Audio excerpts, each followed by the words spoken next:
People, people, I can't do it.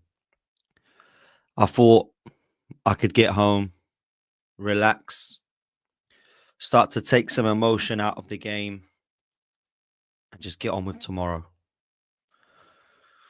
But I can't do it. I can't do it. I have to come and get some therapy with you guys. I have to come and talk it through. I have to come and try and understand what we've witnessed today. I have to try and get an understanding about what went wrong. I have to try and look at what we needed to change today. I have to try and look at some answers. It's going around in my mind. I've had a lovely day outside of the football yet again, and I've been saying that too many times. We've got Lee Judges coming up. We've got Curtis who's going to jump on as well. So between the three of us, hopefully we can have an understanding of what the hell that was today out there. Look, do me a favor, people. Hit the like. Hit the subscribe. Please. That's the bare minimum I need.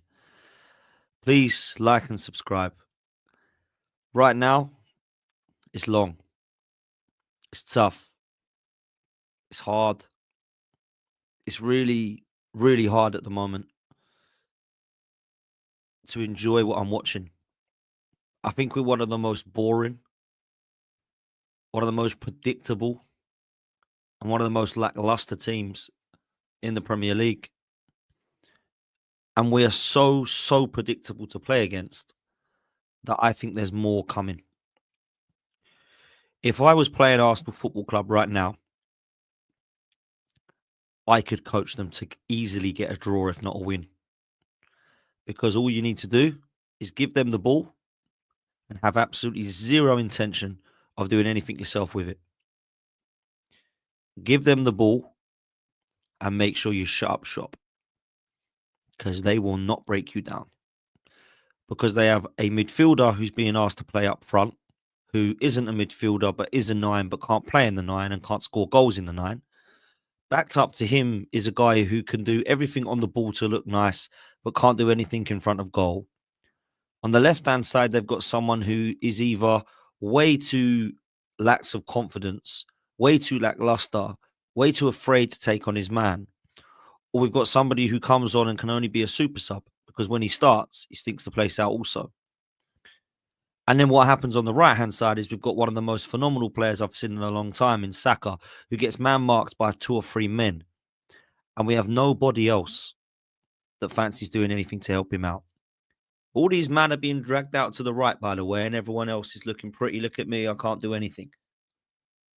Absolute embarrassment. Absolute embarrassment. I'm sick and tired of it. Martin Odegaard was an absolute shambles today. But do you know what? When he took him off, another time, by the way, I think it's 22 times this guy's been subbed now as our captain when we need a goal. Very surprising that. He brings on Ethan Nwaneri. Thought he didn't like him. Thought he didn't trust him. Now he wants to hook Odegaard off for Ethan Nwaneri. We've had 10 weeks without this guy, where he's been playing Trossard there. Marino's been playing there. Difference of formations. And now, after a bad game, we're getting him off and we're putting in Nwaneri now. Can't he change something a little bit different? Because Everton did nothing, by the way. Everton did absolutely nothing. Everton were more than interested in sitting back and letting us have the ball. So, do you know what we could have done? Change the formation, change the personnel, take one of your defenders off, put one of your midfielders on, put one of your attackers off, take a fullback off, try something a little bit different. Gabriel and Saliba are the only 2 players that can actually walk off saying we did our job. Everybody else, question marks, including Timber today, including the whole of our midfield, including the whole of our attack. There was nobody that can walk away. So I'm fuming with the performance because this is a team that are absolute dire. And for our manager to get out Sean Dyche, it is quite embarrassing. I asked Robbie this question. Does anybody believe Southampton are a better team or outfit than Arsenal? Does anybody believe that 13th place Manchester United are a better outfit than Arsenal? Why am I asking this stupid question? Of course they're not, Dan. Don't be stupid. Manchester United and Southampton are nowhere near. How did they beat Everton then? How did bottom of the league Southampton pick up 3 points against Everton and we couldn't? Oh, because they played differently. They tried to come out and win. Oh, scary. Everton are so scary. They've got Ashley Young at the back. We can't break them down. Wow. The 40-year-old is playing and we still can't break them down. Martinelli up against Ashley Young. I don't think I saw him beat him once. Trossard, come on. I think I saw him beat him once. Havertz. A lot of people come for my mum who's not a fan of Havertz. Oh, she's so negative. She doesn't like Havertz. It's out of order that she's having to go at him all the time. Lay off him. I'm with her now. I'm with her. Not good enough. Sub. Should be a sub. Should not be starting. I never want to see my striker back out of 50-50s with goalkeepers. And do you know what I've seen? I've seen both of my strikers do it in 2 weeks. In 2 games, not 2 weeks, 1 week, not even 1 week, 6 days.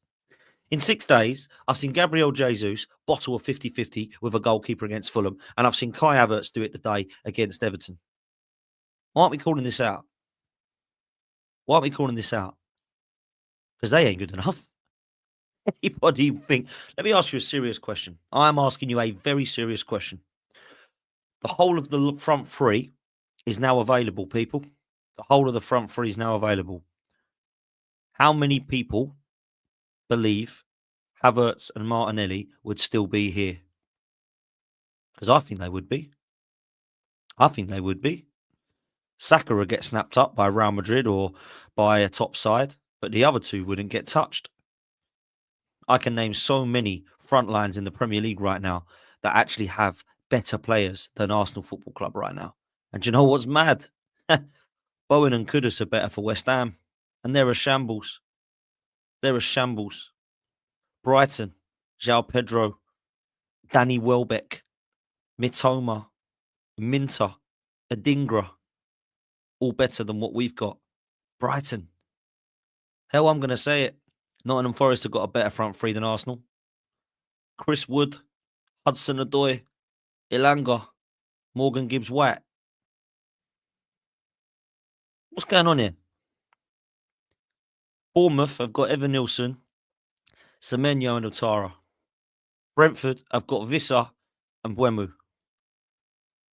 I can keep going as well because I've not even touched the top 6 yet. This is a shambles from Arsenal Football Club. Where did it go wrong today? Well, we couldn't break them down. Why couldn't we break them down, people? Why couldn't we? Because according to stats, we create the most chances in the Premier League with Martin Odegaard on the pitch. According to stats, we scored 91 goals last season. According to stats, we have the front four combined that would probably cost shy of, let's say, 400 million. Come on, people. Wake up.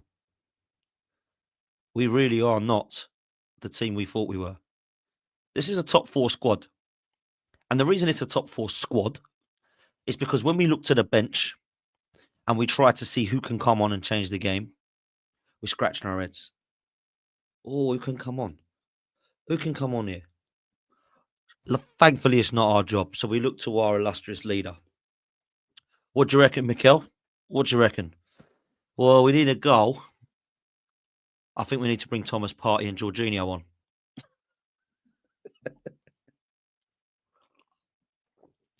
I'm not joking, by the way. For those that didn't see the game, that is what happened.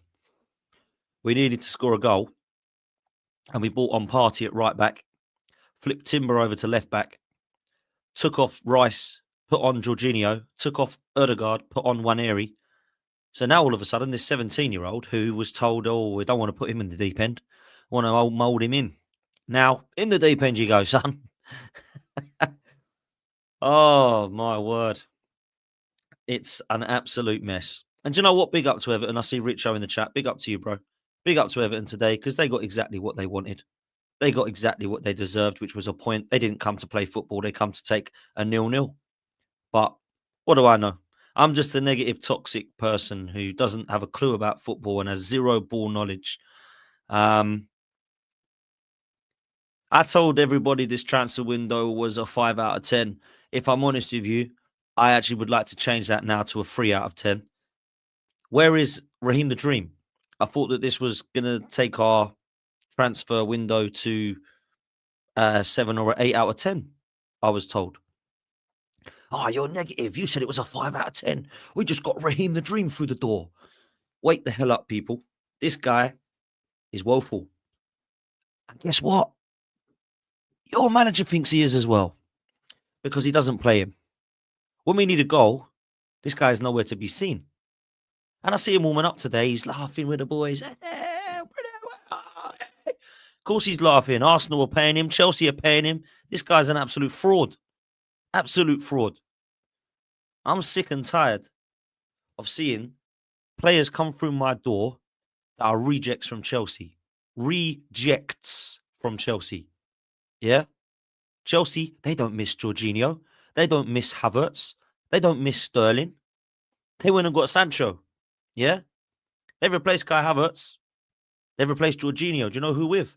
Caicedo or Lavia. Take your pick. Yeah? I'd happily take Chelsea's midfield. Happily take it.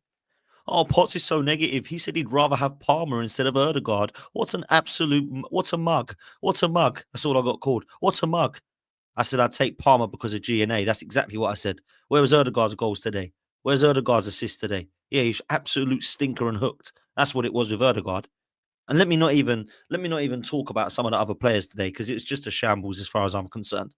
Martinelli, I'm sorry, man. I can't anymore. I can't stick up for you anymore. I've tried to make excuses for you because you're my boy, but you have absolutely, completely and utterly let me down. I actually said 2 years ago, I think we've got one of the best left wingers in the league. Imagine I said that. When he was balling out, scoring 15 goals, I thought, yeah, we've got one of the best we've seen. And now look. Trossard, the best 12th man, I keep hearing. Well, he's coming on and he ain't doing much, is he? And he's starting and he ain't doing much. Now let's talk about our manager, our amazing manager that has put us in title races and taken us to challenging that. Yeah, I agree. Fair play to him. Can he get us across the line? I don't think he can. And I've said this for a while, but I don't think he can. I've said it for a while now and explained as to why I don't think he can get us across the line. I've said it many times as to why I don't believe he is the guy. And do you know what people say to me, chat? Do you know what people say to me anytime I even question this manager? Who you going to get then, Dan? Who you going to get? No one can do better. There's nobody out there. There's nobody better than this guy. Can't believe you want anybody else than him. He's the best. So I'll say it again because I said this on my fan cam. Mikel Arteta has just announced he's leaving Arsenal, people. What do we do? Going to have to fold the club because there's nobody better. So we have to fold the club now and we have to go and support Dial Square or a club of your choice because there ain't nobody better. So unfortunately, people, we're in a mess. We're in a mess. And we're in a big mess because Mikel Arteta has decided to make an absolute pig's ear of it yet again. And I'm sick and I'm tired of having to try and explain why I don't believe this manager is good enough to get across the line. People still think we're going to win the title, some people, by the way. I think we'll do it still. Liverpool drop points. Do you know that actually makes me sick that Liverpool drop points today and people are actually talking about that? Why would we care what Liverpool are doing? Why can't we concentrate on our job? Why can't Arsenal do Arsenal things? Why do we always have to go down the line of, oh, but did you watch the Liverpool result? Did you hear Lee Robertson's been sent off? Oh, I can't hold it. I can't hold it together. Liverpool going to drop points. How about we just concentrate on our job, yeah? Because we didn't do anything that we needed to do. So who the hell cares about Liverpool? Who gives a damn about Chelsea and Brentford tomorrow? Real talk. Who cares about them all? Because we ain't done our job. So people can start pointing fingers and start saying this is a disgrace about this, that, and the third. People can start to try and make excuses. Oh my God, Everton played like rugby and it was just hoof football. We do our job, man. We do our job. I'm sick and I'm tired of having to try to explain to everybody that doubts why I do not rate the manager to get us across the line. And I'm sick and tired of people abusing me. And do you know what I'm sick and tired of? The messages I get afterwards on days like this. I've got them today already. I'm not even going to count them. I've got them today already. Oh, I think you're right about this manager, Dan.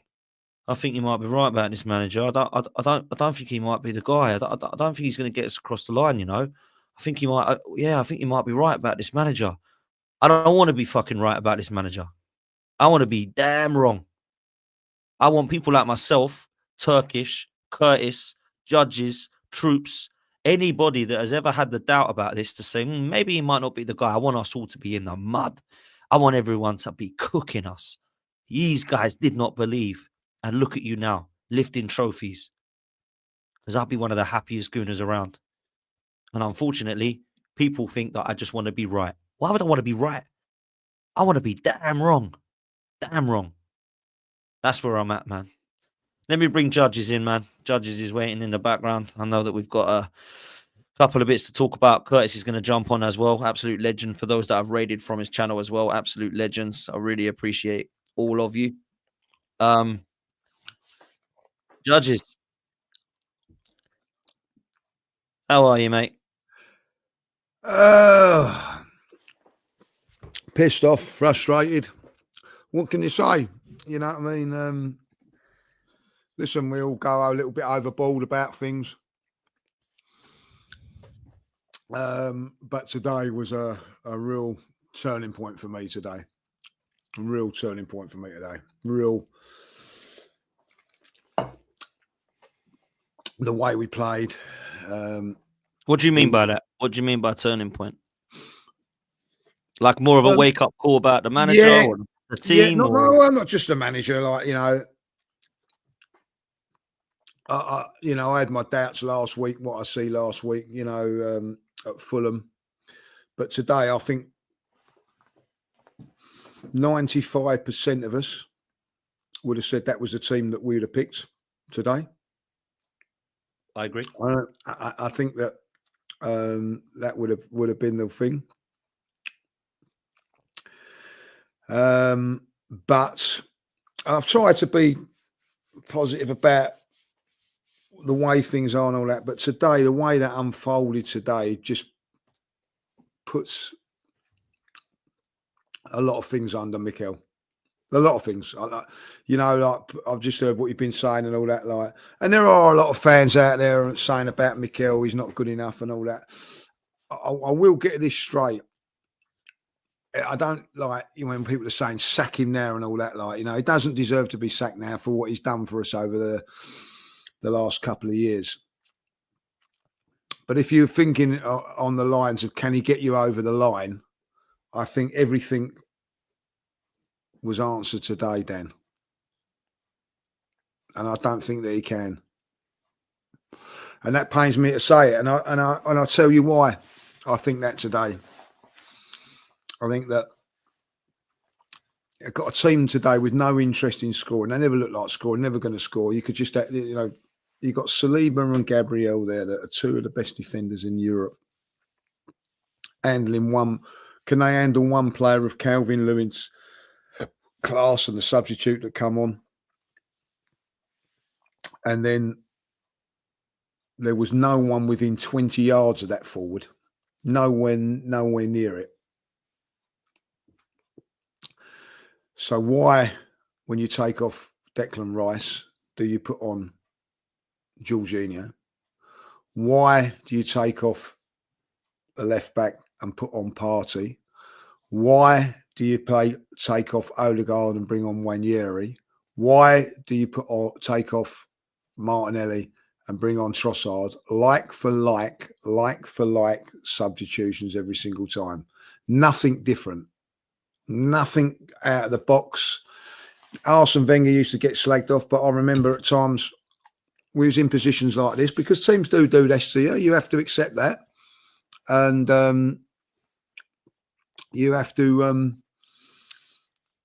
find different ways. And Arsene Wenger at times had five forwards on every that, you know. And today, like for like. Why not take Declan Rice off if you're going to do Declan Rice off and put another forward on? Put Trossard on, go upside, put Martinelli down the middle, put somebody else. You know what I mean? All I see today was, and the tactic was, get it out to Saka and hope that he can do something. That was the tactic today, Dan. Hope for a little bit of magic. And listen, we all say things we shouldn't say, and the frustrations of everything and all that there, you know. But today, and I just heard you say in the back of what Liverpool, I don't care about what Liverpool done today. You know what I mean? Like, they were losing 1-0 with a player sent off after 17 minutes. Now, should that inspire us to get to a victory? No, it shouldn't, because we should be still doing what we're doing. It doesn't, you know, I mean, you've got to do what you do. And I think because of Liverpool losing, I think that's why probably I'm more frustrated than ever about it today, because I see an opportunity last week when they weren't playing to make 3 points up on it. And I see an opportunity like now, Arsenal were 9 points behind a week ago. They should be 5. They should have gained 5 points by now. That's a fact. But because with a manager that, I don't know. It's not all his fault. You've got to look at players today as well. I think 3 players. I said 2 on my interview that come out of credit. Saliba and Gabriel. I would put Saka in that as well. The rest of them were absolutely shocking today. Shocking. Timber, outstanding for us the last few games. I've never, you know what I mean? If that was his first performance today, we'd be going, what have you signed him for? You know what I mean? People, and quite rightly so, have been saying he's better than Ben White. I haven't seen Ben White have a worse performance than that at right back. It was shocking. And he went over to left back. It was even worse. Offside on more than one occasion, like, you know. Then I look at Saka. You can look at Saka. You can look at Martinelli offside, players being offside all the time, like, you know. You know, like, you know, listen, I made the comment about the gun today, like, you know what I mean? Like, a silly comment, like, you know, but it's just out of frustration. You know what I mean? Like, I'm sorry, Mikel Arteta today waving at the crowd to get them going. That done me, Dan. That I think that's what's done me today. You know what I mean? Like, you shouldn't be doing that to the crowd. You should be doing that what you're because doing. Did you take that as like he's blaming the crowd? Did you take that as like it's like, come on, you're not doing your part? Like 100%. It's like, you know what I mean? Like,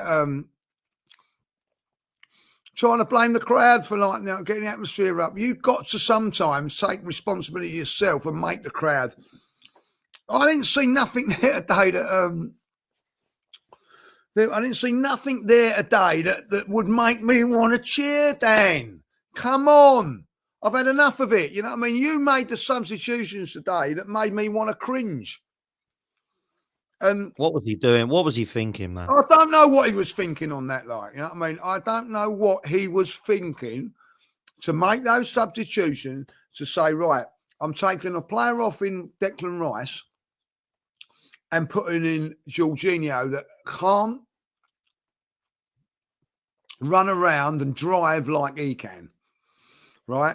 And if you are going to put Jorginho, and I'm telling you this now, Jorginho, I think, is a great player. Don't get me wrong, and I'm lauding him up, right?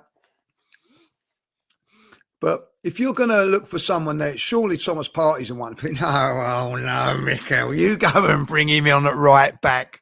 It's a sackable offence, then. That's what it is. And I'm a big fan of Mikel Arteta, but how can you defend that? You're bringing on Jorginho, and then 10 minutes later you decide to bring on him as a right back. You know what I mean? Like, come on. That ain't good enough. That ain't good enough. And, you know, people can say I've lost my head and all that. I spend a lot of money on on my season ticket and everything like that, as you do as well, right? I am seeing one half of football at the minute, Dan.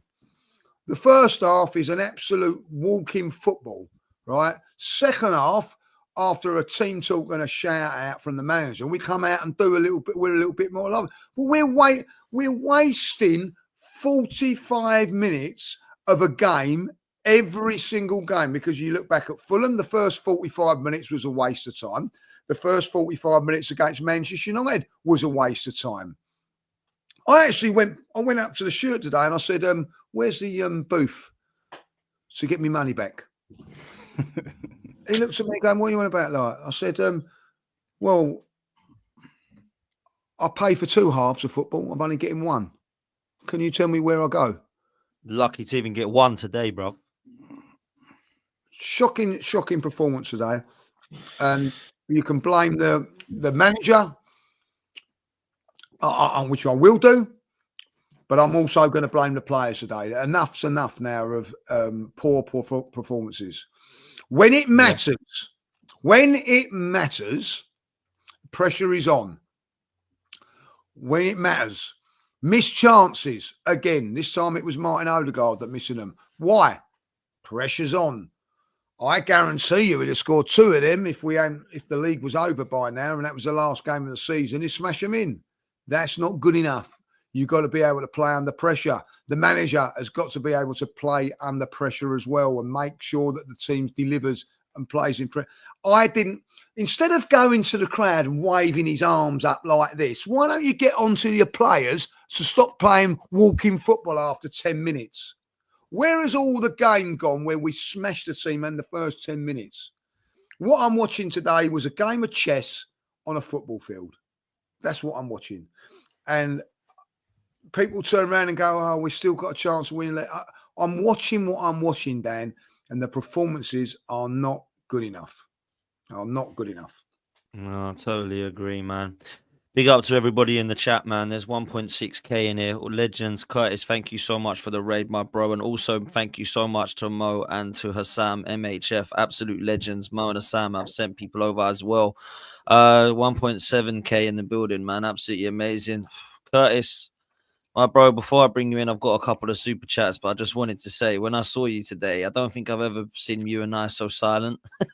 Looking at each other like, oh, what happens here, bro? Listen, before I bring you in, I've got a couple of super chats. I've got a really important one, first of all, that's a comment from Steve, which says, Dan, can I post a link in the chat to a Just Giving page for a 12-year-old boy who's took his own life due to bullying? He played with my godson in his team. I just want to help the family. Absolutely, you can, bro. Make sure that you do that, please, and we will send that out and make sure that people are getting in touch with the Just Giving page, man. So please make sure that you send it in, Steve. I'll look out for it, and 100%. Sam, thank you so much for the super sticker, my bro. I really appreciate it, and I hope you're well. Suj, absolute legend, as always, for super chat. Legend says, name me one captain and best attacking midfielder that gets taken off every game when we need a goal.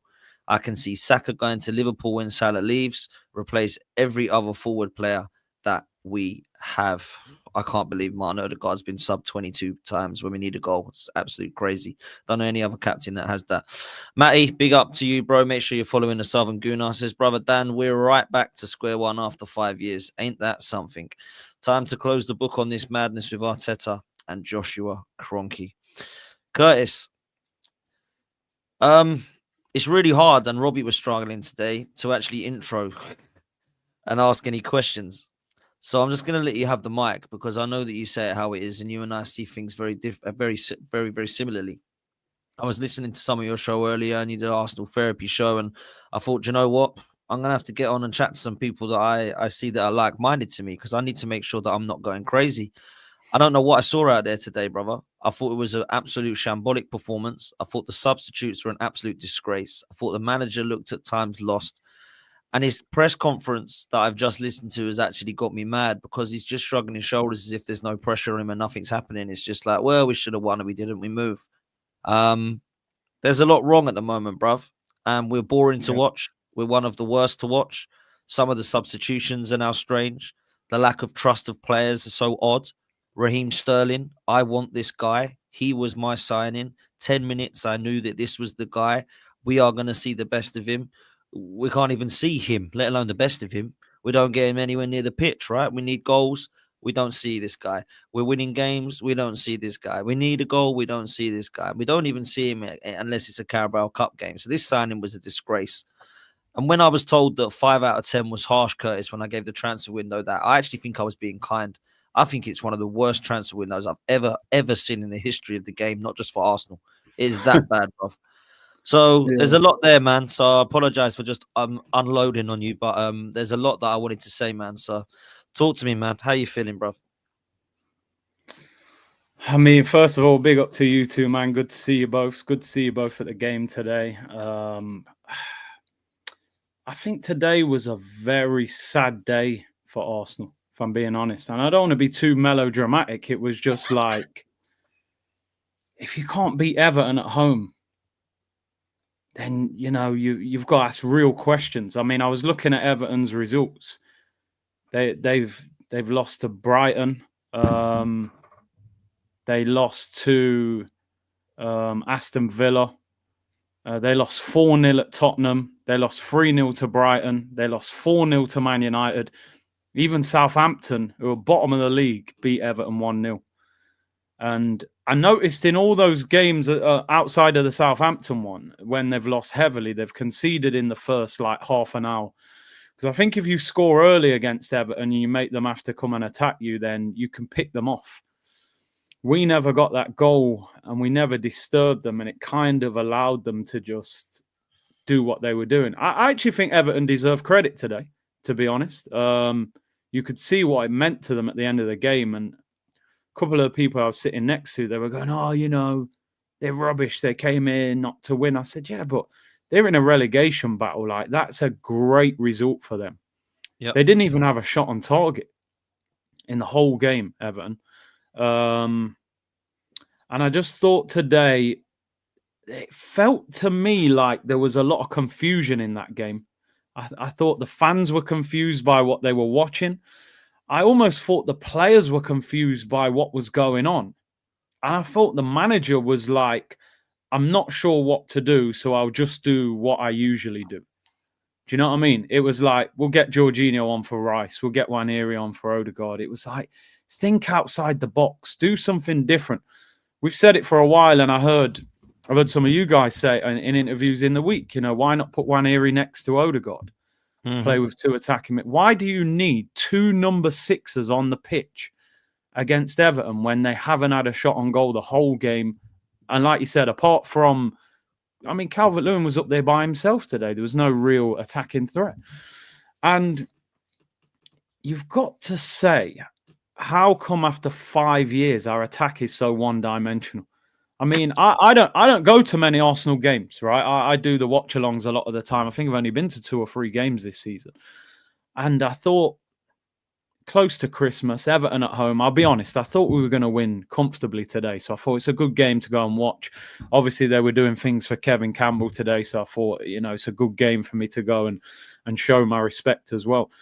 And all I really saw today was get the ball to Saka, cut inside and whip a high crossing. Get the ball to Martinelli, cut inside and put a high cross. I mean, Martinelli today, and I don't actually want to individualize too much, but Martinelli today played against Ashley Young. Ashley Young is 39 years of age. He turns 40 in July, Ashley Young. Ashley Old, I was just calling him on the show. 40, bruv, in July. How many guys are nearly 40 playing in the Premier League? If you were nearly 40, you'd say he's got to be a goalkeeper. He can't be anywhere on the pitch where he's got to run. Martinelli, with his pace against Ashley Young, I didn't see him get past him once the whole game. He got pocketed by him. And you're sitting there going, I think if 1 or 2 players are suffering, you blame the player. But I think when multiple players are suffering, you've got to look at the whole system, the whole process. Why do attacking players struggle so much under this manager? In the front three, apart from Saka. Martinelli, probably 18 months ago, I think a lot of us would say, he's up there as my favourite player. So exciting, quick, direct, 15 league goals, goes to the World Cup, Brazil squad. Klopp saying he's a generational talent. We love him. We can't, brilliant player. Now, a lot of fans are saying, I've had enough, get rid of him or put him on the bench. And as I was saying earlier, if you look at that front three and the front threes that Arteta's had since he's been at the club, Saka's the only one that's thrived under him. Havertz is not thriving. Martinelli's not. Trossard's not. Jesus isn't. If you go back, Aubameyang got worse. Lacazette got worse. Willian was a disgrace. Pepe didn't do anything. Are the team too structured? I think this Arsenal team is built to attack. We've got a solid foundation. We've got very good defence, very good goalkeeper, 2 very good number 6s. To me, when you've got that foundation, you can then allow the rest of them to play high up the pitch. I saw Saka today getting the ball. He's almost at right back. Oh, you're not going to score there. You see Saka, he's having to run past like 3 players to get to the edge of the penalty area. How's he going to score goals? So I just think, I genuinely don't think we're a bad team. I really don't. And that's where I do question the manager, because it's like, I think if you put that team in a different manager's hands, I think we look a lot different. I think you see more from players like Martinelli and Odegaard. And like you say, that transfer window just didn't inspire anyone. We spent 40 million on a defender that he's a centre-back, but we're playing him left-back. He's also been injured twice already, and he's currently injured. You've then got Marino, who I think is a tidy player, typical Spanish centre-mid, technically good. He's not a level raiser. He's not better than Granit Xhaka, who left 2 years ago, in my opinion. And I think that's what we were all aiming for, a Xhaka upgrade. And then Raheem Sterling is a mystery. I think something's probably happened with Sterling behind the scenes. There's no way he can be getting this little game time. And this is a player that Arteta said he's got huge respect for. And, you know, Sterling said the same. So, and then like I said to Robbie in that interview, do you trust the ownership to address it in January? Are you confident we're going to go and buy a striker or a left winger? No, probably not. We'll try and get someone on loan or do something on the cheap. The club have got to find a way to get out of this situation that we're in, because we all sat here 2 or 3 weeks ago. Me and you did a few shows and we went, them next 7 or 8 games look very winnable. We can win all of them. We're now sitting here 2 weeks later going Fulham and Everton, and we've dropped points in both of them. And the crazy thing is, both weeks Liverpool dropped points. And like Lee said, you know, if we'd have beaten Fulham and beaten Everton, we'd be 2 points behind Liverpool tonight. I know they'd have a game in hand, but that's all to play for. So it's disappointing. Every time we seem to have an opportunity, or you get a little glimmer of hope and you go, boy, Liverpool have had a red card. And listen, like you said, we can't focus too much on what the other clubs are doing. We got to win games ourselves. But can you imagine at half time if he says, look, lads, it's 0-0 and Liverpool are drawing or Liverpool are losing, they're down to 10 men. How much more motivation do you need as a team to go on and win that game? You've got to score today by hook or by crook. You got to score a tap-in. You got to score a 30-yard rocket. You've got to win a penalty. You've got to score from a set piece. You have got to score today. We should have finished that game with 3 or 4 players up front. We should have just threw everything at them. Throw the kitchen sink at them. They had nothing on the attack. And we kind of just went through the motions, put a cross in. Tarkowski wins every header. Branthwaite wins every header. You know, have we got Niall Quinn up front or something? Why do we think that Havertz is some heading goal machine up top? So I'll be honest, I left that stadium today feeling let down. And people will say, you know, you're a fan, get on with it. But I felt let down by the club today. I don't know where the blame goes. Does it go to the ownership, the manager, the players, or a little bit of all of them? But I think they let the fans down today. You know, Kevin Campbell, you speak about Kev, that Arteta spoke about Kev in the press conference and how important he was to the club. I look at that performance today. I just didn't see enough fight. I didn't see enough. You know, sometimes you drop points in a game, but as a fan, you go, well, they gave everything. It's just a bad day. I'm just not sure they put enough into that game today. But go on. That's the problem. I agree with you there, like today. It's not, listen, you're all entitled as a football team, as a player, to have a bad game. You're all entitled to have a bad performance. And those sort of games Every team will have one of them games. You know what I mean? You're looking even into the Invincibles. But drew 0-0 with Portsmouth, or 1-1 was it? I think, you know what I mean? Got a dodgy penalty. We didn't play well that day. Those games happen. And I can accept that. What I can't accept today is that a team come there with the sole purpose to defend, not even to attack. And we, as a club, as a team, as a manager, and everything that you want to turn around and say, had not an idea how to break that down. Now, they didn't even have a goal threat. Now, you're playing against teams like Manchester United or a team in Europe that have got that defensive stability, but they've got armory that can hit you on the break and cause you problems, right?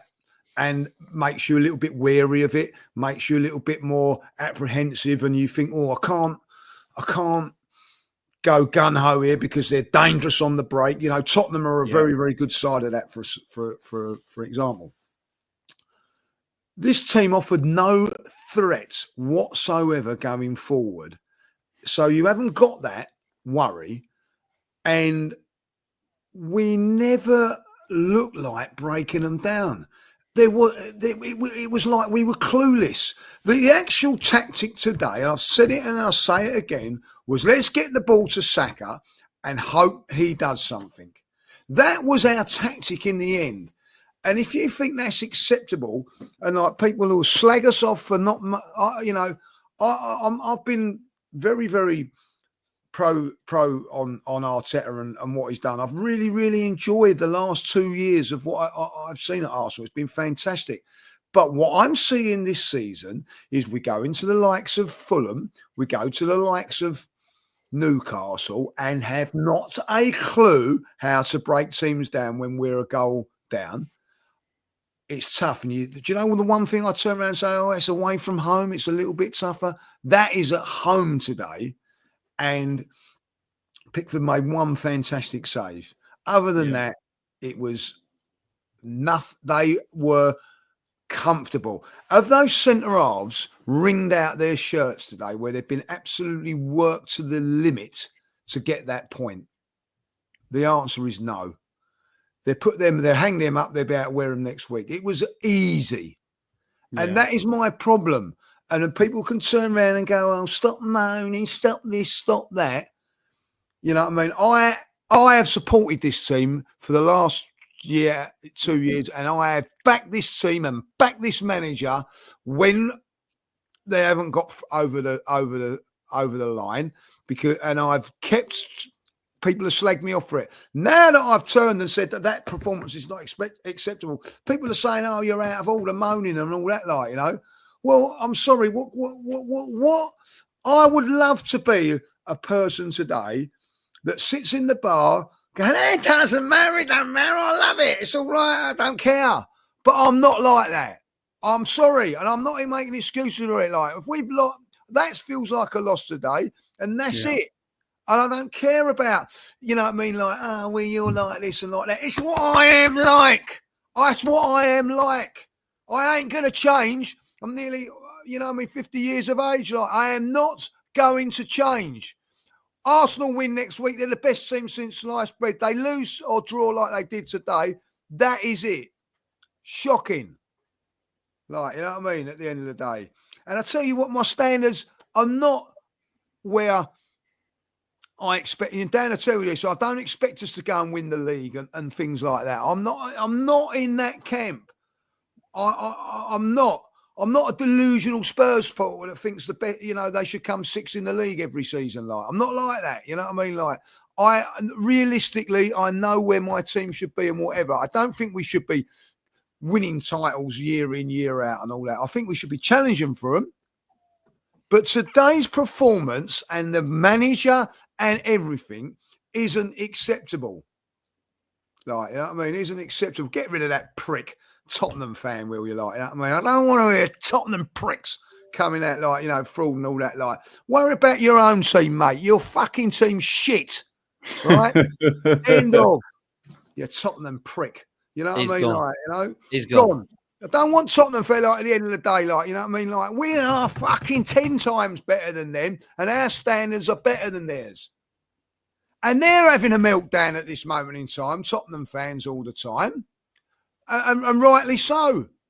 But what I'm seeing today, boys, is that performance today wasn't acceptable for the standards that I set. Now, I'm not setting them that we should be winning leagues and everything like that. Like, I am saying that we should be.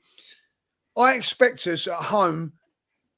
I don't know where Everton are in the league, but this is a team that's been pumped by Manchester United, pumped by Tottenham, pumped most teams of that. I expect Arsenal to get a result today. And when they don't, questions have got to be asked. I'm sorry, but they have. Yeah. Look, man, I think questions have got to be asked. And if I'm honest with you, I just look at it right now and I don't really know where it gets better, lads, because I've got to be real. I feel like we've been completely sussed out on how to play. I said it earlier before you guys jumped on. Curtis, you used to play the game at a high level, bruv. This is easy to play against Arsenal. You just give us the ball and just shut up shop and go on then, give it a go. And Fulham and Everton have done, let's be real, no different than what a lot of the other teams have done against us this season. We've seen this style of football for quite some time, and that is why we revert to lumping the ball into the box and hoping that someone can head it in. And I don't think, personally, 5 years down the line, with this amount of money spent, is where we should be. So my question, and I don't want to start saying, should we sack Arteta? Because for me, I'm going to see what happens in May. If he wins something in May, I said this to Robbie earlier, cool. If he doesn't win something in May, we can have that conversation for me. But right now, we ain't going to get rid of him. He ain't going to get sacked. So now I start looking to the ownership, bruv. And the reason I'm looking at the ownership is not because I can't wait to blame them, because I don't like them. It's because actually, are they happy with this process? Do they believe we are in a position where we should be? Do they believe 5 years on with this amount of money spent that we should be dropping points to Fulham and Everton? Do they think we should be potentially going further behind Liverpool if they win their games in hand? Is that what they think that we should be doing? Because that's my serious question. And the last thing I want to say about this is the January situation. If I see this ownership and this board do naff all in January, that is all I need to know about the lack of ambition and seriousness of this ownership of this football club, Curtis. I mean, I saw a picture online that apparently Josh was at the game today. So, you know, he saw it firsthand. If you've flown from America and you see 0-0, you know, I think there's a conversation to be had. Whether we think Arteta is the right manager or not, and everyone's got their opinion, they've given him a new 3-year contract. So they should be backing him in the transfer window in January, because you've basically said that's your manager. You want him for 3 more years, the Kroenke. So I think it's clear to everybody that we need new players in the attack. The attack needs to be addressed. But will they do it in January? We've heard, you know, Arteta said on Friday that he doesn't expect it to be a busy window, which is what you don't want to hear in the first place. And then we've heard the January explanations before. It's a difficult window and so on and so forth. So it's, yeah, you're talking about the style. The strange thing is that Pep is kind of one of the masters at breaking down low blocks with that sort of tiki-taka style. So you wonder why we revert to that. And we did this years ago. Remember, like the lockdown years when Tierney was like whipping in cross after cross, and Aubameyang and Lacazette, you're like, they're not even good in the air. It seems to, I feel like Arteta has this plan. And when that plan doesn't work, it's like, uh-oh, what are we going to do? And I think you've got to have a plan B. And if your plan B is to lump crosses into the penalty area, go and buy some tall guy that is brilliant in the air. It's probably why I wanted Benjamin Sesko, to be honest, who's 6'5". We're in a today. I'll be honest. You know, today's game has shell shocked me today. I'll be totally honest with you. Today's game has caught me on the back foot. Like, what? Everton at home? We can talk about the bigger picture and everything else, but Everton at home, you have got to win that game. And the way that game was, there was only one team that was going to win that game. Like you said, Everton were not even really gambling and going for the win, because Sean Dyche probably thought if we go for it, we'll get picked off. We'll leave people isolated. if you said to me, how do you get the better of Everton? The one thing you probably don't do is lump high crosses into the area when Tarkovsky's like 6'3". Branthwaite's very good in the air. That's what they're actually very good at. I think you've got to move them around and make life difficult for them. But he just seems to have one plan and doesn't change from it very often. And that seems to be the problem. Can I just say something? Like, I think what we're all frustrated about and annoyed about. I don't know. You correct me if I'm wrong when I say this. And there's been a complete meltdown in the fan base today. Like, you know what I mean, from everybody. Not just on AFTV, not just on here. I've been in the pub today where everybody's been saying the same. Like, you know what I mean. What I will say, the biggest frustration for me is I know that we have a bloody good football team, right? We are a good team. We've got great defenders, great midfielders, good players going forward on that. But when you put in a performance like that, it's not acceptable. Like, you know what I mean? If that was a team 3 or 4 years ago, I'd you know what I mean? Yeah, I'll get on. The reason that I am so down about today is because I know that we're a good team. We should be challenging for the title this season. Could go on and win the title. I think that we've got great players. You know, and that is the thing why I'm in a meltdown today. You know what I mean? Like, because I expect to beat Everton. I expect to beat Everton with poor sides in the past. When I've gone to play Everton 5 years ago, I expect us to beat Everton. You know, but to this team, I'm sorry, should be beating teams like Fulham. It should be beating teams like Everton. And that is why I'm getting frustrated. That's why I'm doing my nut, and that's why I feel like I do at this moment in time. I'm not saying that we should win the league. I'm not saying that we should win the Champions League. I am saying that we should, with those players and this team and the way we've been playing the last few years, we should beat teams like Fulham and we should beat teams like Everton at home. And if we don't beat teams like Everton at home and we don't beat teams like Fulham away, right, I expect their goalkeeper to be man of the match by a country bloody mile. And I see Leno last season wearing the same gloves this week as last week because he didn't hardly get them used. And Pickford, of all what we've done today, has had one outstanding save. That is why I'm hurting. That is why I've lost my stuff today. And that is why I don't, when people go, oh, you're a flip-flop, you're this and that, I don't care. That's how I feel today. And I feel sick that we have not justified ourselves in that performance today. And that's how I feel. Do you know what? Can I just say, just briefly, right? And I know I saw Lee's interview today and stuff like that. And you don't even have to explain yourself to people, Lee, because, you know, anybody who knows you or watches you, we all know how passionate you are as an Arsenal fan, mate. And opinions change based on what we see. I get caught, you this 1 week and now you're celebrating the win. That's the roller coaster of football. And Potsy, you're the same. You know what I mean? You wear your heart on your sleeve. You follow your club. Nobody can tell you how to support your club. So when people say that, it's nonsense. But I think we're all hurting equally today because we all went there with optimism today. You know, that, okay, after Fulham, we got a good result midweek. And you're thinking you've scored 3 goals against Monaco. You can really, you know, put Everton to the sword and then build on it. It's like 1 step forward, 2 steps back. And it's like, where is the problem is what I don't understand. It's like, are the players being held back by the system? Do the players have to take responsibility and say, well, you've got to beat Everton regardless of the manager? How come Martinelli has gone backwards and why? I mean, for me, the thing what really just sent me today, honestly, was the substitutions. I'm going to be honest. The substitutions today just drove me insane. It was like you could have sat there before the game and predicted them.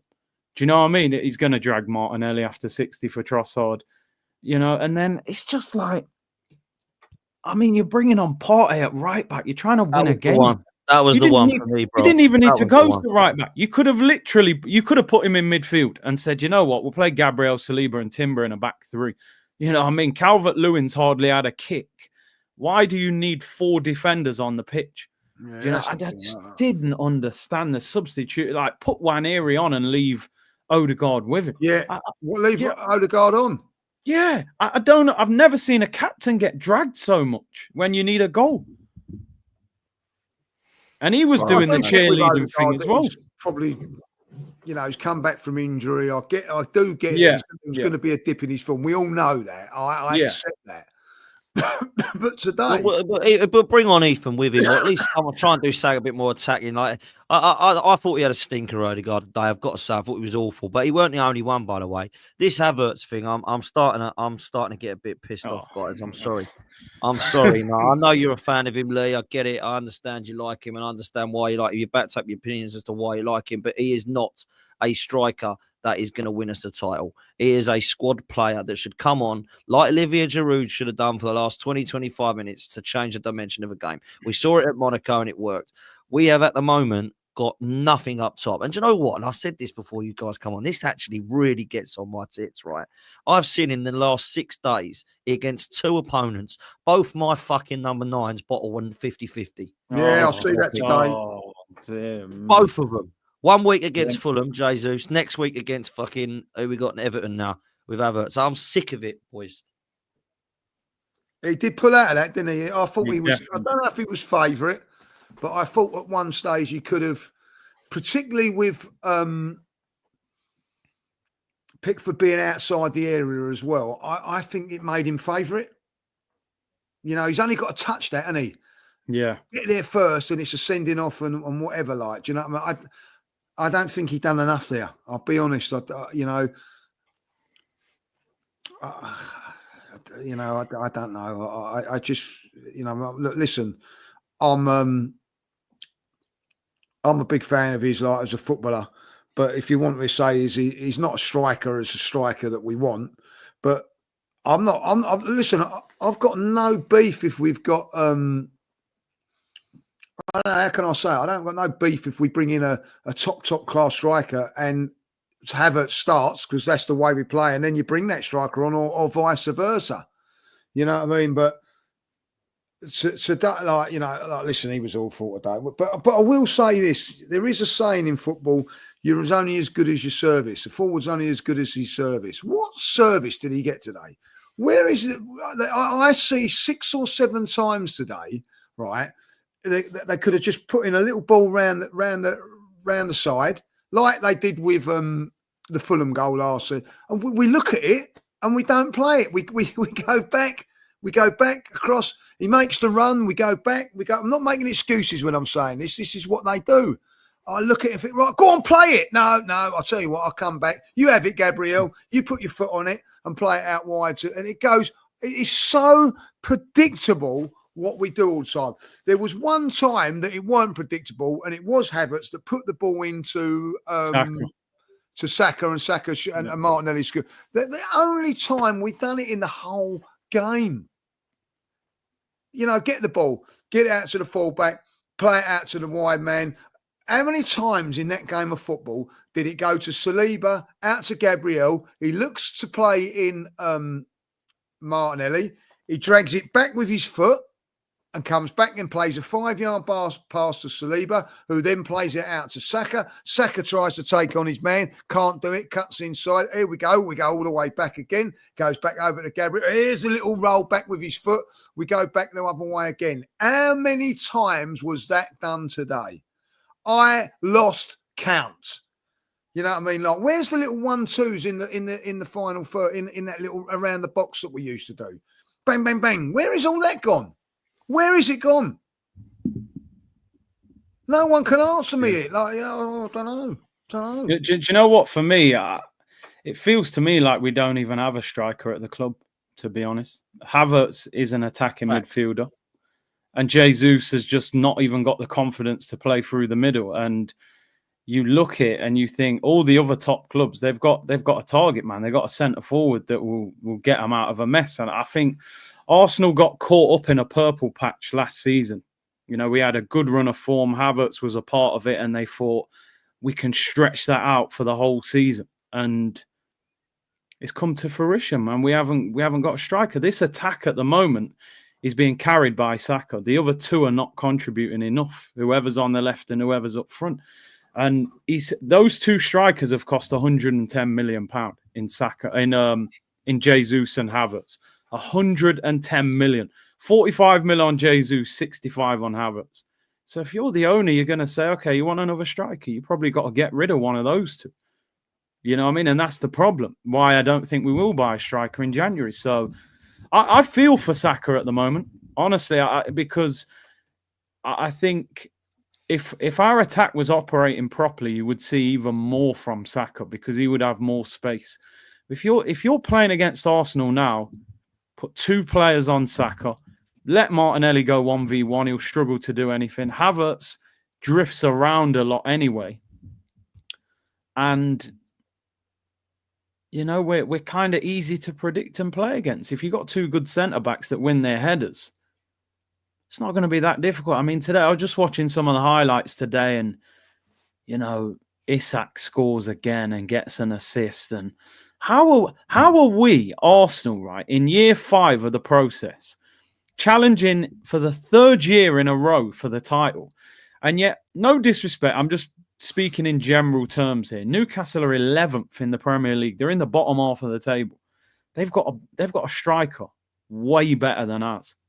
How is that the case? You know, how are we?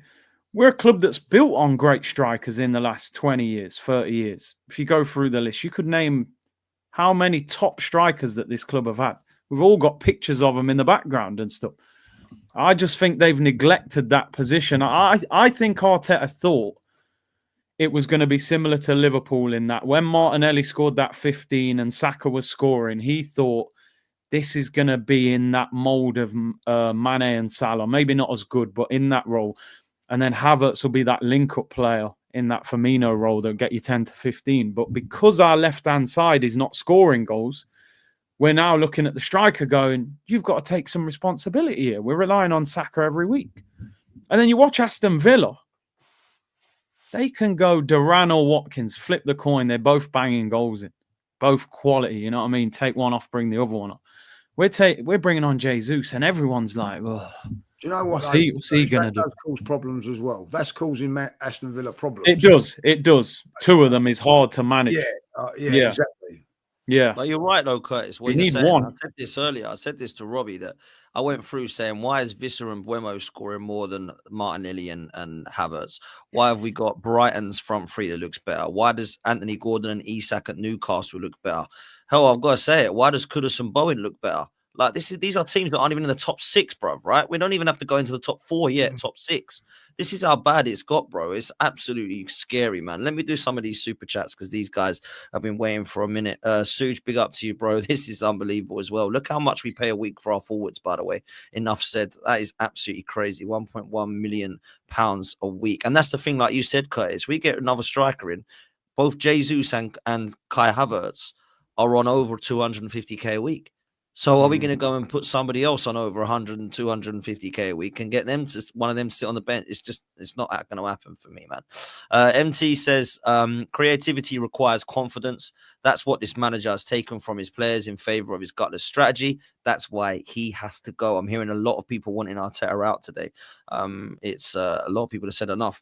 Artem, big up to you, bro. Says big up, Dan. I love your channel, brother. Thank you so much, man. 2 years ago, you guys played the most beautiful football in the league. That made rival fans like myself very jealous.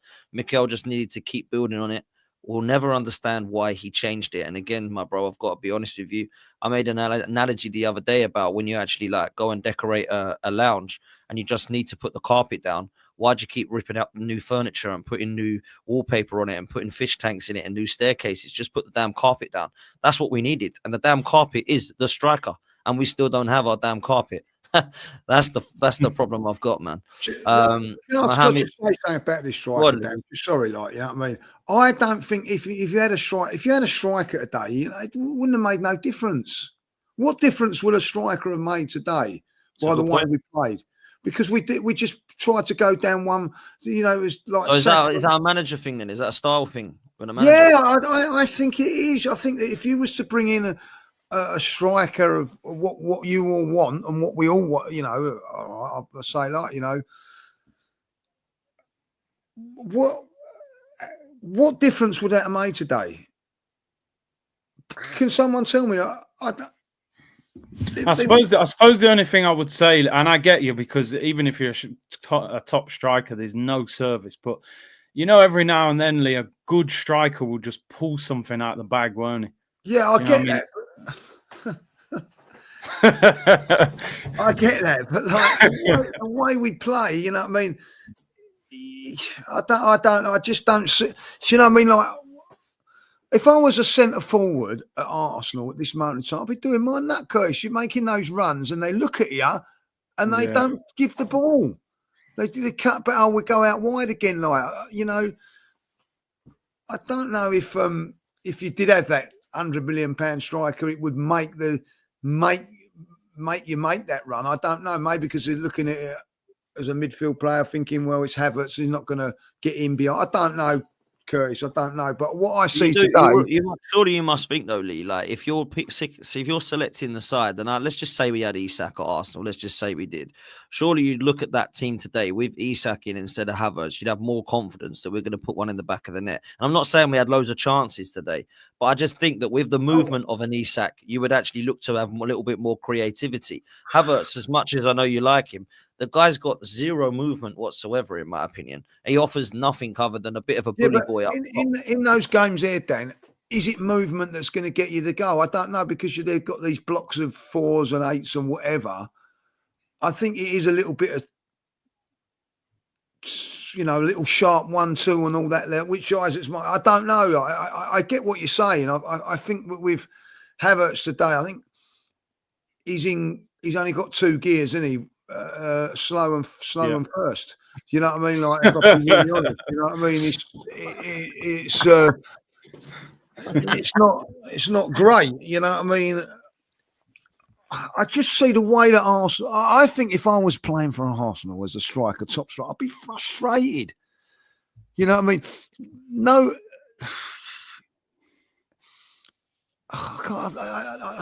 Without saying it, like Havertz hasn't had a chance today. Now you're going to turn around and say, well, you know, he ain't made it. You know what I mean? But sometimes you need someone to put one on the plate for you or something. But there wasn't none of that today, was there? When was the ball coming across? You know, you might say, yeah, balls were coming across and a natural striker would sniff out that chance. I don't know. I was never a natural striker, so I don't know that. Like, you know what I mean? But it just seemed to me today.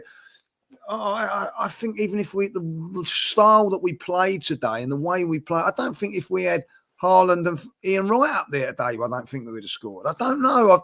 You know, maybe I'm wrong. No, maybe you are right. Maybe you are right. Maybe it is a style thing. I actually agree with you. I think it is a style thing as well. But I look at the performances individually as well as a team collective, and it's just all gone pear-shaped for me. And I've actually looked back to the COVID year where we had Pepe, Aubameyang and Lacazette, and I'm thinking, wow, I actually think that front three was better, you know. That's what I'm just said. Say, yeah. I'm not going to say that I want Pepe instead of Saka, but I look at Havertz and Martinelli right now, and I think, is that really far off what Lacazette and Aubameyang was? Because for me, Jesus has been worse than Lacazette for the same amount of money. The guy's injured most of the time, and when he does play, he's just fallen off a cliff. And we all know what happened with Aubameyang, and he's definitely, like, when you look back at his numbers, firing as a comparison to Martinelli right now. And I never thought I'd be saying that, looking back at the COVID year, thinking, wow. That was actually better than... And, you know, I know you're going to read the super chat. I think... No, go on, please. I think the thing what a striker does, though, 2 things if we had a better striker. Number one, it creates a fear factor. I don't think any centre-back is that fearful at the moment playing against Havertz. I don't think they're being put through the mill playing against him like, oh, damn, that was a tough game today. I think... floats around, he plays a little nice pass, 10 yards. He played a lovely little ball into Saka today, but there's not enough hunger to score from him. And that's because he's not a natural goal scorer. He's more of a link-up player. And second of all, I think when you do have a natural striker, somebody that is thinking about scoring goals, he will make runs that force you to play the pass. Do you know what I mean? You make them runs in behind and a good player sees it. He's not gonna ignore you, especially if you're a good player. You look at like City, I remember when Haaland went there, everyone went, well, they play tiki-taka, they play in front. And then all of a sudden, De Bruyne started crossing it and they adapted to him. So I think if we had a top striker, we would adapt a little bit to that player to get him more involved. Yeah. I totally agree. I totally agree with what you've said, man. Big up to Mohammed. He says we lack counter-attacking play. We stopped every time we had a chance to counter and waited for Everton players to get back to shape. Fair play, bro. I can't really deny what you've said. Yusuf says Mikel was ruthless with Ramsdale. Time to be ruthless with the attack. Martinelli, Marino, Erdegaard, and Havertz. At least 2 need to be replaced with elite quality. Rafael Leao, De Jong, or Musiala are being mentioned as coming in. Look, I don't think there's any doubt that we need to upgrade on what we've got, and I'm hoping to see that in January and the summer, but I've said that many times before. Canadian Guna, Kai should be sent to San Quentin. Yeah, prison. San Quentin, maximum lockup. Wow, extreme. Sush says KSC full owners of the Nuggets, 1 title in 23 years. Nothing for Arsenal. 1 MLS title in 24 years, 1 title with the Rams in 14 years. Why do we expect anything else? And this is what I've been saying for a while. I said this on your show, Curtis. These guys are one and done, man. These ownerships are one and done. These owners do not dominate any of their teams that they own. And this is why I don't want them here. But I seem like I'm in the minority there. MP says games like this will cost us. It did last season. Games need to be won. Arteta should know this. Do you know what's mad, actually, just touching on this point? Do you know what I said to you not long ago, boys? And I think I said it to you, Lee, only the other day. You know when Arteta has these cluster of results that's cost him in the past for top 4? Yeah. This season, it's not even a cluster of results. It's actually like consistent cluster of results. So, like, we have a little cluster, didn't we, at the start? Oh, no, I don't want these clusters against Bournemouth and Newcastle. Already, we're having clusters against Everton and Fulham now, only a few weeks later. Like, we had like 2 clusters, I would say, when West Ham, Fulham, and Liverpool last year, and we went all the way through until we had Bayern Munich and Villa, and then we won everything else, and we ended up missing out. This time, it worries me because we've already had these 2 cluster results before Christmas, bruv. Like, it's not good. It's just not good, man. That's the problem, Dan. That's the problem that I've got. You know, I've seen too many of these games this year. You know what I mean? Like, listen, last season, I don't care what anybody says. You can call me deluding, slag me off, and like, you know, this is what's unbelievable. You go down right. I walked out of one stadium last season disappointed with my team, and that was Fulham, where I felt we didn't deserve to win it. All the other games, I felt that we had a chance to win in the game. Controversial decisions, i.e. Newcastle, even the one at Aston Villa, I didn't think we was great, but we had a good chance with Odegaard. And then there was the controversy with the disallowed goal. You can go to a couple of West Ham, you know what I mean, with shot after shot and whatever. But this season now, I've walked out at Newcastle frustrated, boiling to how poor that performance was. Fulham. Now this one, right? You know, you can't keep just brushing it over and going, oh, well, it was unlucky and whatever, like, because people have been accusing me of being, oh, you're being this and this and that. And wasn't happy with the Newcastle performance. So, you know what? A few people turned around at me and said, oh, I'm surprised how calm you was after the Fulham game. I wasn't, but I kept my powder dry. I wanted, you know what I mean? But then again, seeing this one today, I'm sorry, I can't, you know. And I think what it is, I don't know if you guys agree with me on all that. I think it's because it's at home, it's even worse. I do. Yeah. I think like the performance like that at home is even worse. And I don't care what anybody says. You know, you look at the fans today. They weren't pleased with that. There was people walking out 10 minutes before the game today. Like, I know we're a lot fickle bunch, and I get that, but there was a lot of fans unhappy today. I'm walking out of the stadium, and people coming up to me and going, "That's not acceptable, Lee. That's crap." You know what I mean? Like, come on. I haven't had that for a very, very long while at Arsenal. I've not had that for a very, very long while at Arsenal. So we're not all wrong, are we? We're not all wrong to say that. Like, you know, I've been in the pub today. And, you know, everybody turning around out and saying, how bad was that? You know what I mean? Like, I'm done. I had one fan come up to me, I'm done. You know what I mean? And I went, well, hold on a minute. You know what I mean? There's still a lot to play for, and I'm trying to put him up, like, you know what I mean? Like, nah, done. You know, and he turned around and said to me, this is the worst team I've seen for 3 years. You know what I mean? Why are we so bad? And I couldn't answer it, guys. It's hard to answer, Yeah. innit? It really Couldn't is. answer it. I couldn't. I said, I don't know why. He said, like, you know, why? What someone else said to me today, and you know, it's a good thing. Why are we now a team that just relies on set pieces? I said, well, you know, hold on a minute, mate. We scored 3 goals like on Wednesday without scoring. You know, he said, yeah, but we didn't. Fulham, we didn't, did we? Today we didn't. And I think at the end of the day, boys, I think the reason why is because there's pressure on the league. There ain't pressure on the cup so much, but you know, when it gets to the knockout stages, every pressure, and there they go again. You know what I mean? Like missing chances left, right, and centre again today. Like, you know what I mean? Like, come on, you know, it was poor. And listen, I'm not in this camp. I'm still as pissed off as I am with Arteta at this moment in time, and you know what I mean. Like, I'm being really honest. If I was in a restaurant today, and Mikel Arteta walked in, I wouldn't go up and talk to him. You know what I mean? Like, I'd just walk past him. Like, I'd just go. I'm not. Me neither, mate. I wouldn't do that anyway. I'm not going to let my steak go cold for you, mate. You know what I mean? Hey, he'll be too busy. He'll be too busy letting someone dangle steak in his mouth, mate. Don't worry about that. You know what I mean? But I wouldn't. But you know what I'm saying? Like, but that's me at this moment in time. But at the end of it, like, I still think he's done a good job for Arsenal, and he's got to prove it now.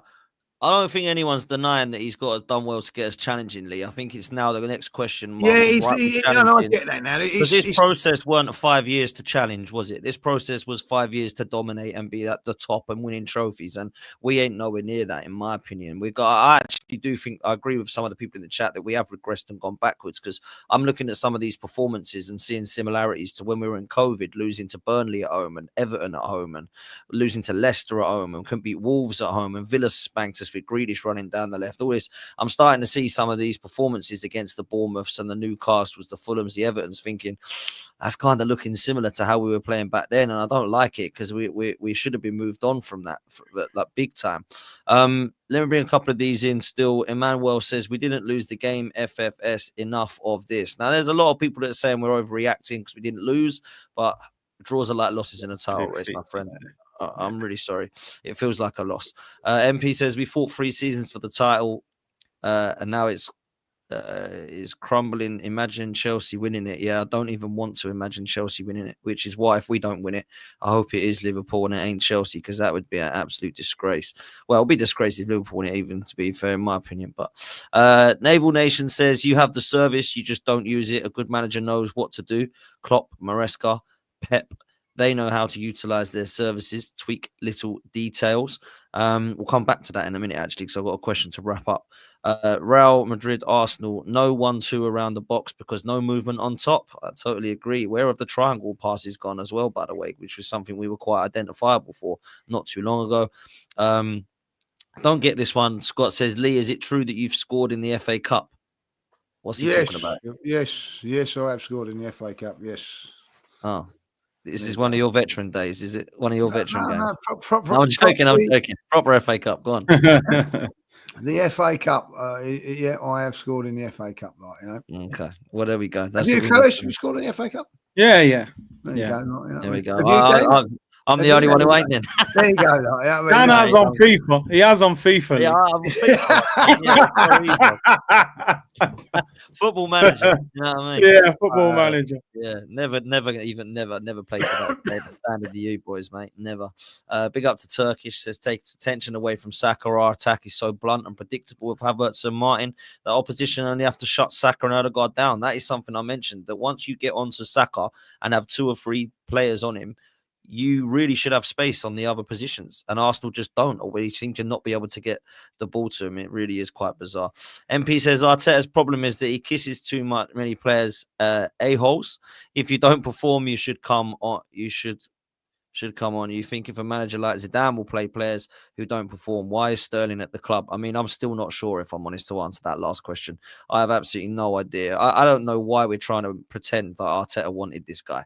You know, this is why I don't trust Arteta, because he comes out with this nonsense like, oh, within 10 minutes, I wanted this guy at the club. And he comes and does a PR video saying, oh, yeah, you're going to see the best of me. This guy's had ample opportunity to bring him on, and he just hasn't. So I just do not get that one. MP says, sorry with the super chats. I'm just fuming here. Listen, we all are, bro, and I appreciate your super chats, man. I really do. We've got Win the Dog, who's unhappy, Curtis. I mean, look at this. Win the Therapy Dog is even saying fraud setup post-match. I'm disappointed as we fully deserve to win the game. That's very clear. What is this half-wit smoking? Send me back to the RSPCA. I do get that. I do get it. I don't understand what he was actually talking. I've highlighted this as well. Real fans back their team through thick and thin. We've turned into entitled, spoilt fans. Sorry for the spam in advance. Look, Saka's older brother, I appreciate your comments, and I appreciate that you feel very differently to us, but we are not spoilt, entitled fans. We've waited 21 years for a Premier League title, 31 years for a League Cup, and for over 30 for a European Cup. In that time, we have only won a handful of FA Cups. Thank you. MP says, we need therapy with Curtis. We'll make sure you go follow Curtis Shaw TV if you need that. He's had a stream earlier and will be there every day with you guys. This one comes in from Slevin, who says, not having this no service nonsense. Top strikers can create something out of nothing. Top strikers also get more service due to their movement, anticipation, and athleticism. He's also not a target man.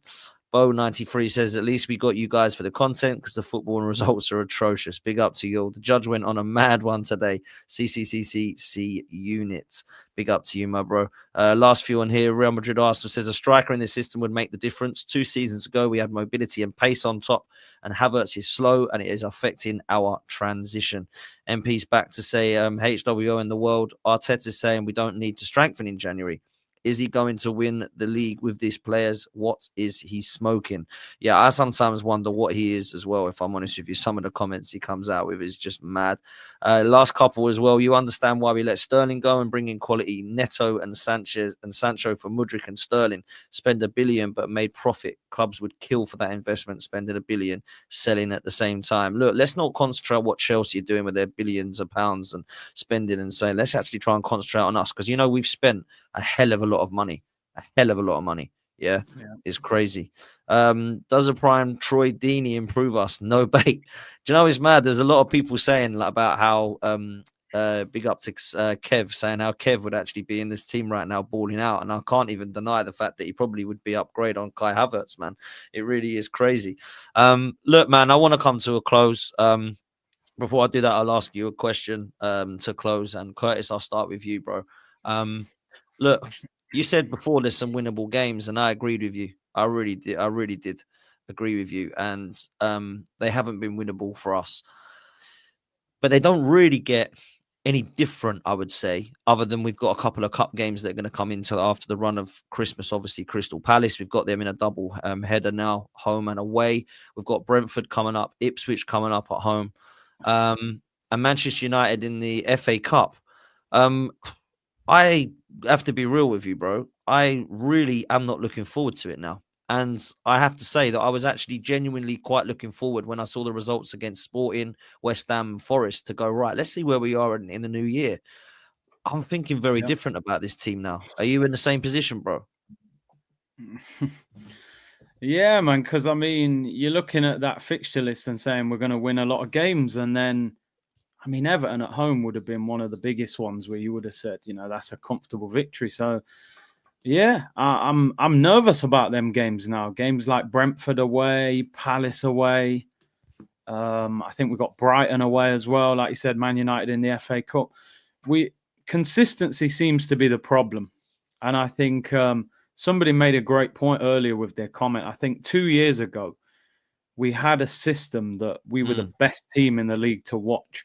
And I think Arteta, kind of the way that season collapsed and losing to Man City, and I think he backtracked and thought, I need to double down on the defending. Maybe we're too open. And I think in making us more defensively solid, we've lost something in that attack. And listen, we do find ways of scoring. We have little runs where, after the international break, we scored 5 and then a few. But I think consistently this team does not have a system that enables them to go and flourish in attack. I think the attack is built for Saka and Odegaard.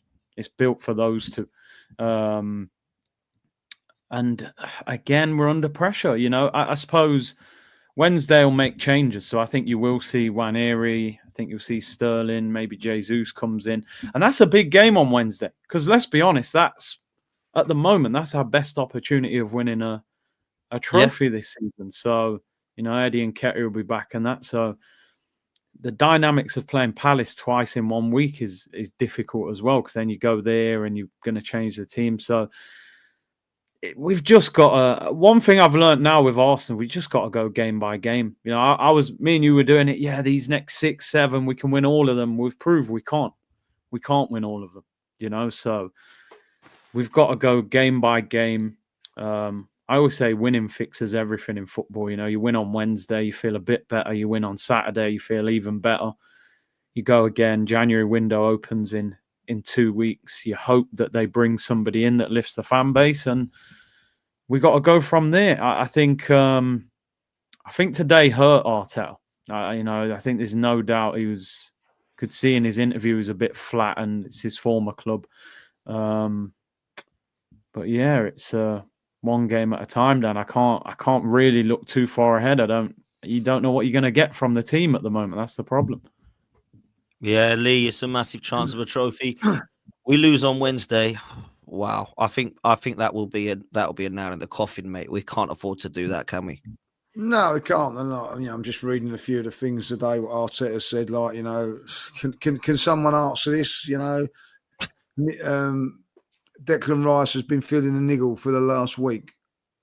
So what's he playing for then? So what's he playing for? Why are you resting Partey and not him then? You know what I mean? Does he think that we are absolutely like, you know what I mean? It just makes it worse for himself when I just read things like that. What are you doing? If he's got a niggle, what are you playing for? You've got Jorginho that can play there, and you've got that can play there. He's asked to come off, apparently. Come on. It's just you know what I mean? Are people going to let him get away with that comment? Disgraceful. It's an absolute disgrace of a comment. It is. It actually is. You know what I mean? That is a shambles, by the way. I didn't realise he'd said that. I listened to a lot. What he's had to say. Arteta on the subs with Declan. I had to take him off because he was feeling something. With Martin, it was tactical. On Rice, it's been with a little niggle for a week or so, and he has asked to be taken off. Declan asked to be taken off in that game. Can you believe what I'm reading? Crazy. And then, I just can't believe that. I can't believe that. He's got Jorginho. I just got to laugh, haven't you? He's got Jorginho and Partey on the bench. You know what I mean? Like, sometimes keep yourself. Don't even say that, Mikel. If that's the case, just read the room, man. Because you just make it even worse. You make that even worse. You know what I mean? It's shambles, mate. That is a shambles. That is a shambles of a thing to say. Honestly, man, nah, that's I didn't even hear him say that. That's just horrendous. Listen, people, we're gonna wrap up, man, because the three of us need to go to bed. We need some sleep. No more super chats, please, people. I am gonna read the last three out, and then we're gonna close. This one comes in from MP. Says why we should back up this manager. Give me a good reason to do so.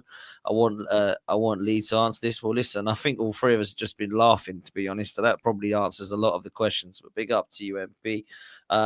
Brian says Havertz wants to run into space to get the ball, but when a team is in a low block, he needs to have more presence in the box to get players involved. That's a great point. I didn't think he did anywhere near enough today, Havertz, at all. And if I'm honest with you, I thought he was a shambles against Fulham as well. I mean, he should have scored for us, not bloody head it wide so that Saliba can put it in. And that's my opinion. The Infiltrator says, do you think Leipzig's Raheem could be our who? I reckon he might be trying something there. He's You know, I trying. wouldn't read He's that out. trying. Ramin. I'll call him Ramin. No, that definitely isn't a left winger that I want.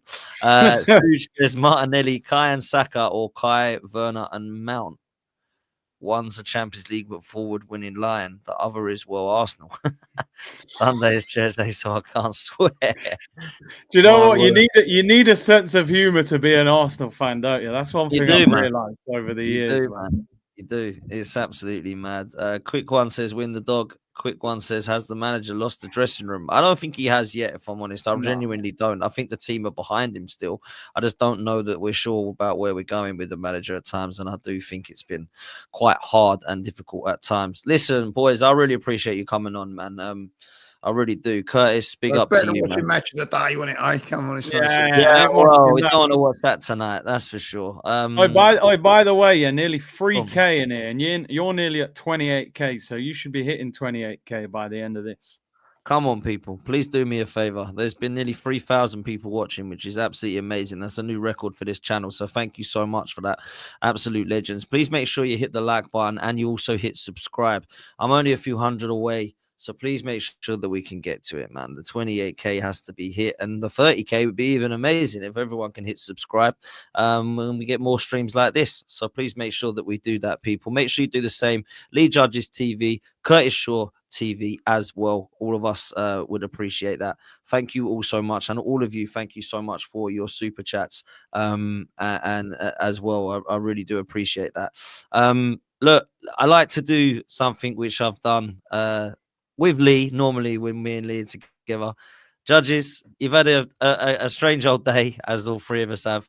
I will let you end with the last word, as I like to call it, mate, for all Arsenal fans out there and Tottenham fans who seem to want to get involved tonight all of a sudden, Lee. Do you know what I mean? Yeah. Haven't heard a peep out of them. Haven't heard a peep out.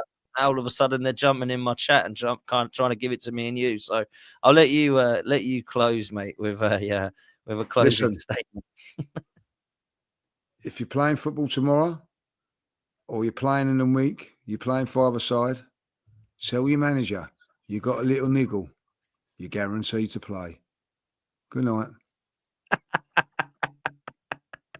Do you know what? Just quickly on that, I'm really sorry because that is something that I literally cannot actually leave on that without reading, because I have read what he said and I just want to confirm that is actually true, that we played Declan Rice with a niggle. That is something I cannot get over that. I think that for me, if you do not believe that you have doubts already in Mikel Arteta, then that is something that you 100% will have now. Good night, people. We're out of here, people. Latest.